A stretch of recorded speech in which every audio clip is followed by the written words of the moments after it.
The traditional Catholic monastery has always organized the four basic elements: the cells, refectory, library, and chapel around courtyards. This traditional layout needs to be built on a substantially large plot of land. However, the Redemptorist monastery did not have this luxury of space in land-scarce Singapore. It was located on a small compound behind Novena Church. This was going to be a big challenge for architect Richard Ho.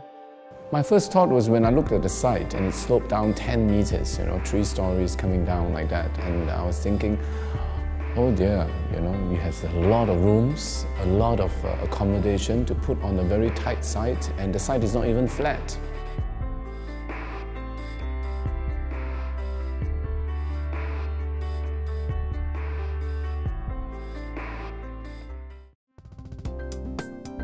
It became very clear to Richard from the beginning, such a traditional layout cannot be applied due to the steeply sloping site. So I asked myself, look, if you cannot keep that kind of typology, then what do you do? What do I do, to make it not lose its sense of a Catholic monastery, which I think is very important. So I thought of this concept of whereby the cells or the bedrooms are sort of organized in a V shape, a bit like an open hand, open palm, and focus onto this round building, which the other three main elements are arranged together. The circular building can be seen from every bedroom, and it is the focus of the whole architectural composition, symbolizing body, the refectory, mind, the library, and spirit, the chapel. Long time in mankind's history, the circular form has always been to represent something that is divine. So I decided we should use a round building to represent this body, mind, and spirit. And also because it sits better on the site, it being having no corners. So at any point of view from any bedroom, when they look out, it's the same building. You're not looking at the left side, the right side, or the right corner, or the left corner. It is the same building. To reflect the abstract elevations of body, mind, and spirit, the building was designed to become brighter as one moved up from the refectory to the chapel on the highest level. Light is very important in our existence. Without light, we don't see anything. From the dining room, the windows are smaller, and there's only one big glass window, and that looks out to a cross, which is in the garden. Whereas the library, as you go to the next level up, is a lot more open, and the light we used in there also, we use sort of yellow, as a way of suggesting knowledge. And when you enter the chapel, you'll realize that the whole roof of the chapel, the whole ceiling seems to float. We wanted to do that is to feel this, the celebration of God, that light, Richard wanted to build a monastery of its time. He thus moved away from traditional displays of the religion into more simple forms.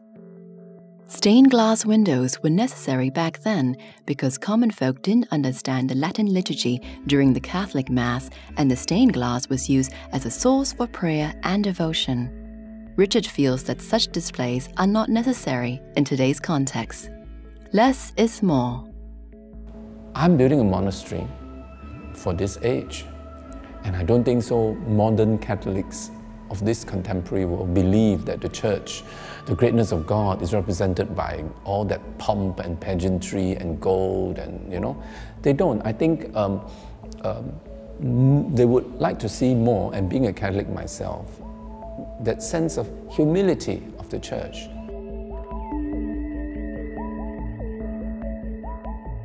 I use brick, which is basically made from terracotta and wood, and so we went for that sort of approach. My choice of material being very humble but very dignified materials is to give the building, yes, it's very simple, it's almost Spartan, I hope, that the visitors and the users of the building instead concentrate on the spirituality within. To ensure the priest's privacy during spiritual contemplation, the architect employed subtle devices to delineate that space. The courtyard separates the monastery from the public pastoral center, and its privacy is further underlined by the reflecting pool in front of it. It's suggestive of privacy without having high walls to keep the public out. It is not how it looks that controls how I do my architecture.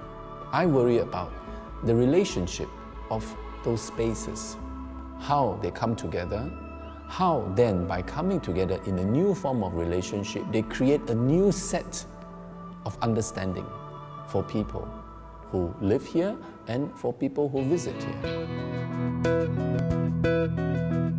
Architecture that responds to the spirit of an urban city. Traditional forms redesigned for the modern devotee. These places of worship have broken down boundaries of the old, creating a new spirit for believers in Singapore.